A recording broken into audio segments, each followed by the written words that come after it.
approach. Reading from the body language, that's the nervyos. Yung silence na yun yung problema mo. One step forward.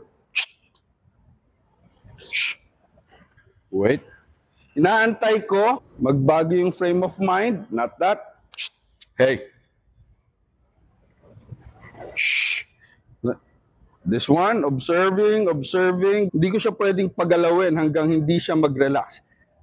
Wait, not yet. Hindi pa yan relax. Hindi porkit nakatigil siyang ganyan, relax na siya. Ang akala mo, parang yung galit niya because territorial or possessive. No, it's nervyos. Hindi niya alam ang gagawin. Hindi pa rin siya kalmado. Ang tagal niyang kumalma. Ayan o, the ears. Ayan o.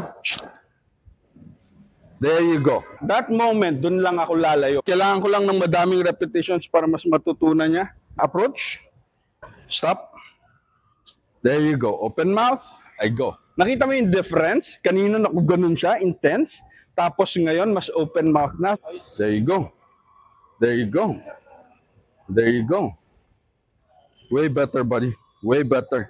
Mas mabilis na siya mag-open mouth. And kailangan umabot yung tail niya na mas hindi nakatak. Sinasabi ng dog sa'yo, ninenervyos siya. Gusto kong maintindihan mo na hindi aggression yung problema mo.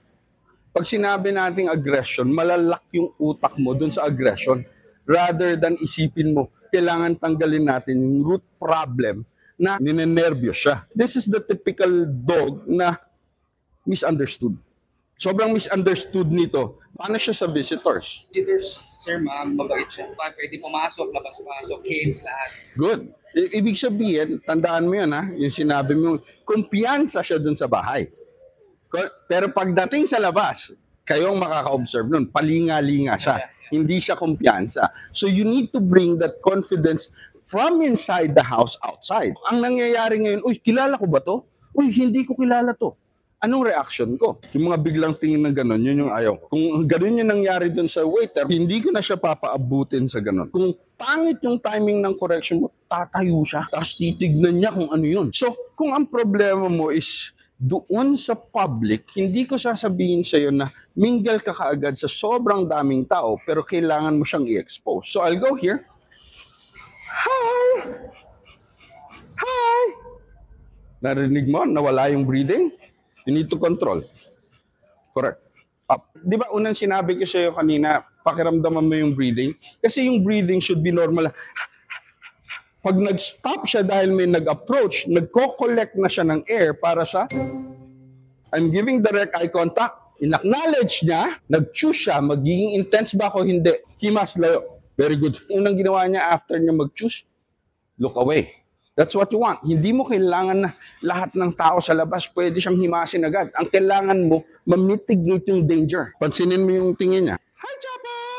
There you go. Nakita mo, nag-look away. Because pandemic baby siya. Ito, pwede mo itong gawin sa mall. A lot of people, gusto mo mag-focus siya na may nakikita siyang ibang tao bago ka magbigay. Focus. There you go. That's the eye contact. I give. Focus. Focus. No.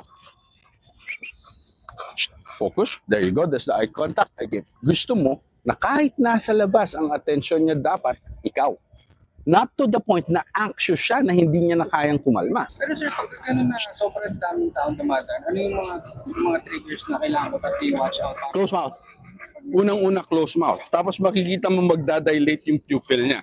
Ayan, that's the time I give. Napatingin siya, counter conditioning. Every time tumingin siya sa tao na hindi siya naging intense, mild yung tingin niyang ganyan, I give, I shower. Hindi siya problematic eh.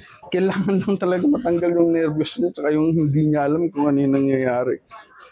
Yun, kailangan mong correction. Nice. Relax agad. Relax. Baba mo agad. Yun. Yun ang kailangan mong ma-master. Di ba parang na-stuck ka kasi ayaw mo na sumunggab, ayaw mong gumanon. Pero in return, hindi mo nabibigyan na mag-relax yung aso. Hi! Pagtingin pabalik. Nice. Nakita mo bumibilis? I hope nakikita mo how it works. Kasi gusto kong maintindihan ninyo na yung mga ginawa natin would culminate into better things for the dog. Baka akala kasi na parang ginanwa lang natin yung para mawala yung atensyon. But hindi. Siya na yung mag-o-offer nun eventually. People will look at your dog like this. Diba? Yeah. So, you are teaching the dog, do not engage there. Engage to you. Make sense? Kasi if he engages to dun siya nakatingin ng ganyan, susundan niya yan. Trigger control subject. Ito yung pag may lumapit, tigil yung hinga. So, ang gagawin mo kapag ganyan, reset mo lang siya. Kaya dahan-dahan kong binabalik sa'yo. Hindi ko inuutusan yan. Pero tignan mo, nag-self-soothe siya. Ibig sabihin, kinalma niya yung sarili niya because I'm not giving any option na ma-excite. Nice. Nice one, Chapo. Chapo, come here. Galing sa likod. Galing sa likod. Very good. Very good, buddy. Very good. One more. One more. Sayang, sayang, sayang.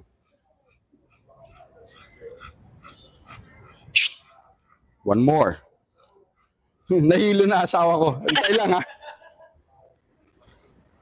The dog can do it. Nasa mood na siya. Very good. Very good, buddy. Ano nga ba ang gabay? Ang gabay ay isang uri ng sleep leash na aking ginagamit sa pag-train ng aso. Ginagamit ko ito para turuan ang mga aso natin na maglakad ng maayos at ginagamit ko rin itong training tool para mabawasan ang behavior issues nila. Ang gabay ay may tatak LZ.